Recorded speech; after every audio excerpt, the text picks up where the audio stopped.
C'est HR, Carrière-sous-Poissy, Vilaine, Chanteloup, Poissy.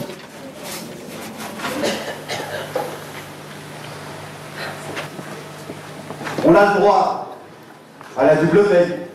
Le mec il est là, il habite là dans le quartier depuis 40 ans, tout, il a toute sa famille ici, tout, pas de problème, tout, il vit ici. Attends, c'est pas. Attends. Non mais y a pas de problème. Je vais te dire pourquoi je dis ça. Non, mais pourquoi on peut pas parler? On est nous d'abord, on est ici. Attends, on est ce qu'on est, qu'est-ce qu'on fait? Si on n'est pas en état de marche, c'est-à-dire si on n'assure pas, si on n'a pas une organisation politique qui représente nos intérêts, si on n'a pas notre mot à dire, si on n'a pas un pourcentage de pouvoir, où est-ce qu'on va aller? Comment on va aider la Palestine?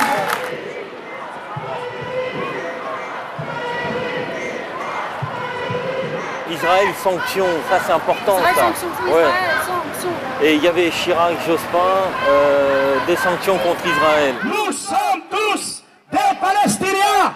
Nous sommes tous des Palestiniens. Pour nous, c'est clair et net. Ce qu'on dénonce, ce n'est pas les Juifs. Ce qu'on dénonce, c'est l'État d'Israël. C'est la politique de l'État d'Israël.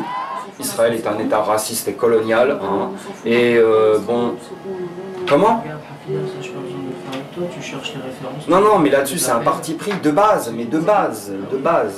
On peut comprendre la question de la souveraineté du peuple palestinien que si on met en cause le racisme du système sioniste, quoi, hein, et sa logique d'élimination. Hein. Au Proche-Orient, le gouvernement israélien a finalement accepté la proposition de George Bush. Israël refuse toujours toute coopération avec la mission de l'ONU chargée d'enquêter sur les faits de Jenin.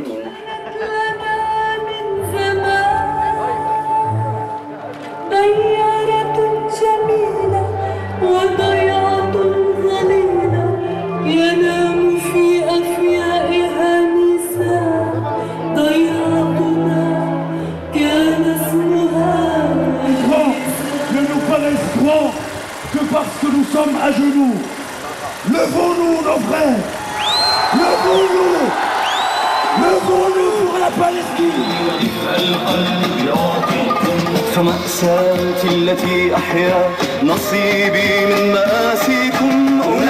Nous, ce qu'on veut, c'est une justice comme en Palestine, comme une justice dans les banlieues. Nous, on est contre la marginalisation, contre l'exclusion, l'éducation de seconde zone. On se fiche de savoir qu'il y a des personnes, soi-disant, qui nous représentent. Nous, on veut pas rentrer en boîte de nuit, nous on veut rentrer à Sciences Po.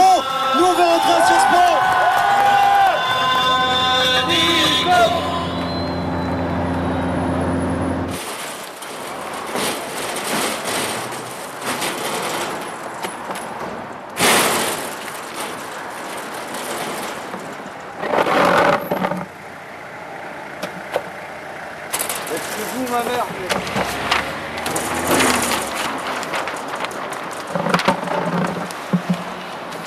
Le danger de Le Pen, c'est que, effectivement, bon, c'est un épouvantail et c'est une force de proposition. Ces idées, elles sont reprises. L'immigration, la sécurité, etc., etc. Ces idées sont reprises comme centre du débat par la gauche classique et par la droite classique. Ensuite, moi, personnellement, je ne pense pas qu'on puisse appeler à voter pour qui que ce soit. On les a jamais vus descendre dans la rue avec nous ou avec d'autres. On les a jamais entendus parler de la double peine. Et aujourd'hui, parce que Le Pen il est au deuxième tour, alors on parle de racisme, on parle de xénophobie, ceci, cela, les gens. En plus, quelque part, ils rejettent la balle sur nous, parce que, enfin, sur les jeunes de quartier en général, parce qu'on va pas voter. Ils nous emmerdent. Nordine, j'ai compris. Je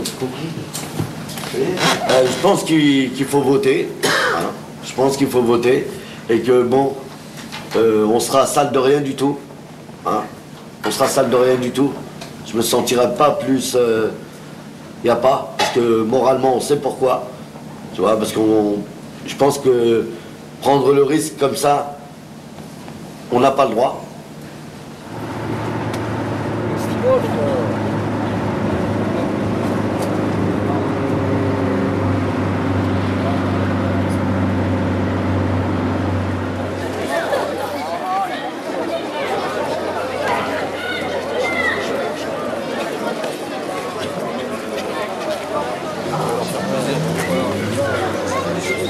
Il n'y a plus de stylo?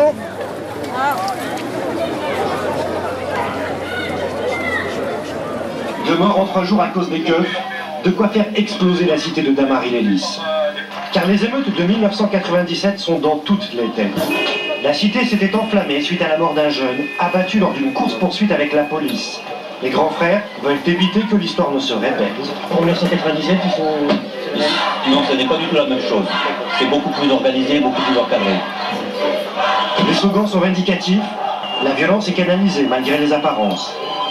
Et ce grâce à un encadrement musclé, celui notamment du MIB, Mouvement Immigration Banlieue. Une organisation radicale, très proche de l'extrême gauche. Leur leader national est d'ailleurs présent dans le cortège, il fuit les caméras. En 3 jours de mort à Damary-les-Lys. Je lui ai dit d'aller voir les gens de Damary. C'est une ville de 23 000 habitants, c'est une petite commune et on a déjà 3 morts. Abdelkader Bouziane, Xavier et Mohamed Berichi. Et sur ces 3-là, la police elle a été mise en cause dans les 3 affaires. Et dans ces cas-là, la police elle a toujours su s'en tirer dans les 3 affaires. Un par un non-lieu, par l'affaire Abdelkader Bouziane, on ne va pas la raconter, mais tout le monde sait comment elle s'est déroulée. Tout le monde sait comment le policier Le Chiffre a obtenu son non-lieu. Pour l'affaire de Xavier, ça a été une affaire classée sans suite, puisque dès le départ, la thèse de la légitime défense a été invoquée comme d'habitude. Et pour Mohamed Berichi, c'est un accident.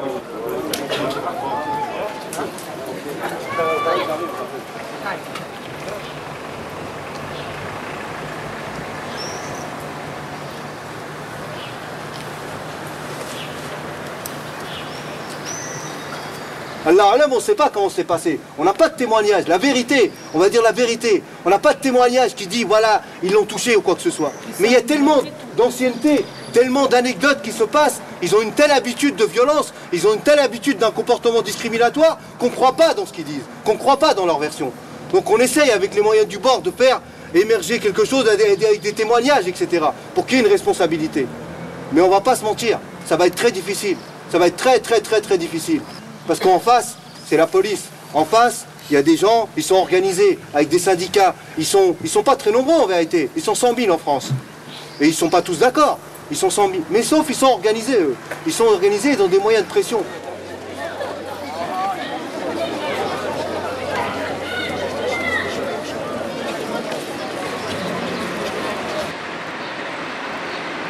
Ce qui s'est passé lundi, ils sont arrivés à 6 h du matin ici.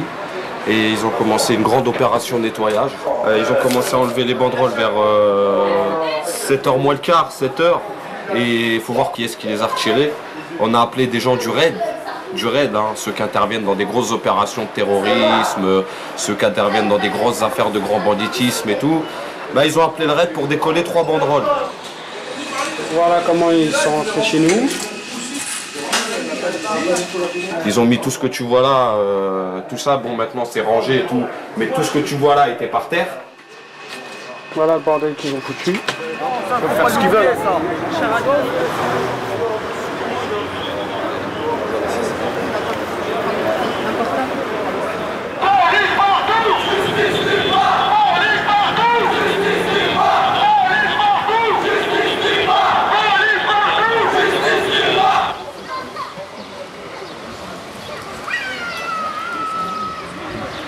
Dans ce combat, on est seul.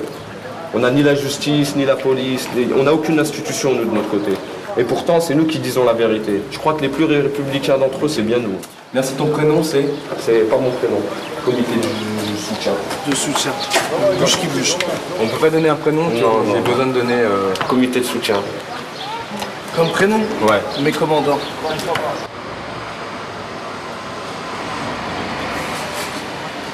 Attendu qu'il est constant, comme le démontrent les documents produits au débat, que l'association Bouge qui bouge, qui a failli à ses obligations, qu'elle a par voie de tract appelé à soutenir le mouvement d'agitation qui a suivi les incidents graves survenus courant mai 2002 dans la commune de Damary-les-Lys, et que par leur contenu et par leurs paroles opératoires, ils sont caractéristiques d'un trouble à l'ordre public et par conséquent illicites en leur commission. Que s'agissant d'y mettre un terme, il y a eu lieu d'ordonner la fermeture du local et d'assortir cette mesure d'une interdiction de pénétrer dans le lieu d'une astreinte de 100 €. On va faire un super truc. Tu sais quoi? Parce que regarde, les tables et les chaises, on va se poser, on va s'asseoir, on va rester là.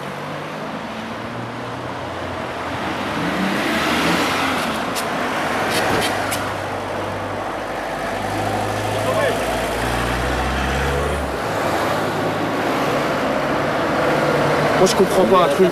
Non mais je comprends pas quelque chose. Je comprends pas. Il y a un truc que j'arrive pas à comprendre. Il n'y a rien de diffamant. On annonce une action citoyenne, vous venez comme ça. On n'est pas des négos quand on est venu dans votre bureau 97. Vous n'avez pas affaire à des gamins. Ouais, bien poisson. Vous n'avez pas affaire à des gamins. La preuve, on est là aujourd'hui.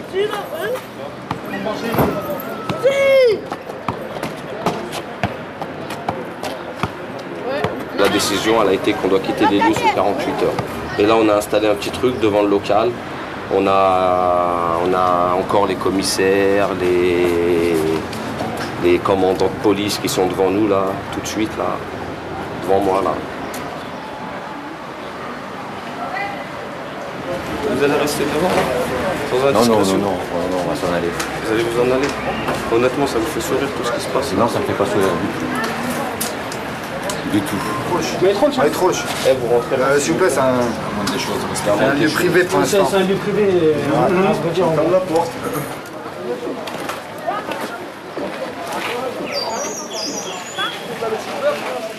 Bah, je sais pas, je vais manger avant de faire ma grève de la faim. Pourquoi?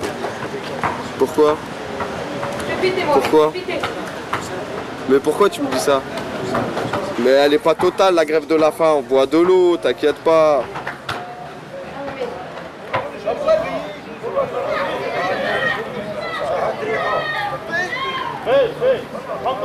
On peut pas appeler les gens à se niquer la santé et faire des grèves de la faim de 20 jours.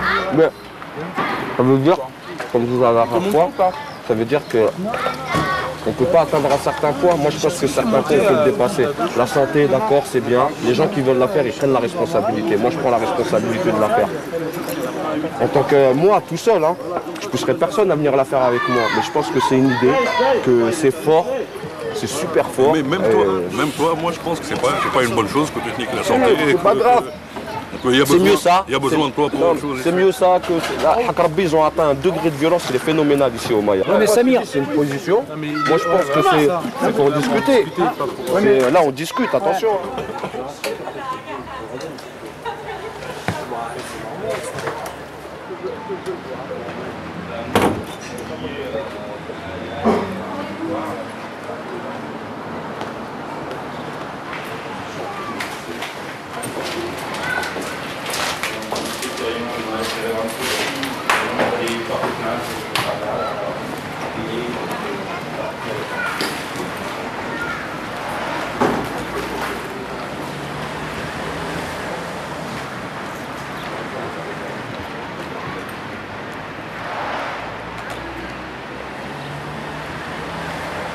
Quand nous on a commencé, il y a des gens qui nous disaient ouais mais il n'y a rien à faire contre ça, vous pouvez...